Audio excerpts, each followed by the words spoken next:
I know we've all probably done this before, rolled out our quads on the foam roller, but have we done it correctly? So our muscles are round and muscular, and they're just like dough, and we're using a rolling pin. So when we're rolling out our quads, there is a proper way to do it. So the first thing we want to think about is you want to be on the end of the foam roller. So if I'm rolling out my right leg, I want to be at the tip of the foam roller because I'm going to get the most amount of pressure on here. There's different levels.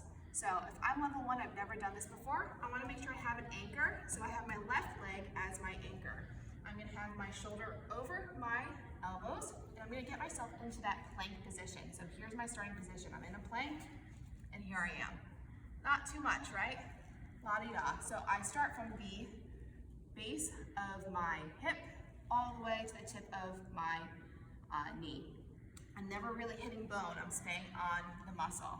I'm just going to do a couple of rolls here. If I feel a knot, that's the sign that I should stop and hold for a minimum of 30 seconds. This is as much time it takes for my nervous system to catch up and say, hey, there's a problem here, we need to release, and that should give me enough time to respond and get that release that it takes to get the fascia to unwind like an accordion. Make sure you hold it for 30 seconds or else this really isn't going to be effective. So this is level 1 right here. I feel a knot, I hold for 30 seconds, I can look for a clock, hold one on my watch. Level 2 would be to lift that knee off. Now we've just created more pressure into the foam roller. And I'm rolling, I look for knots. Level 3, I bend my knee. Now we've just elongated the muscle, the quad.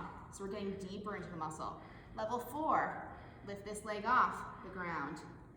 Now I'm even more weight into the foam roller. Make sure I'm not caving in here. My belly button is in line with my rib cage in line with my hips. Level 5, I stack over here. And now we're really deep in that foam roller. I'm breathing a little harder. I'm feeling it. Whew. I'm really glad I didn't do legs, okay? So these are the different levels of foam rolling your quad. A lot of times we'll see this, right? This is just your IT band. Your IT band is like, it's almost like metal, and you can foam roll this till the cows come home. It's not gonna be the most efficient way to get tightness out of your leg. So make sure you're focusing on your quad, your hamstring, or your glutes.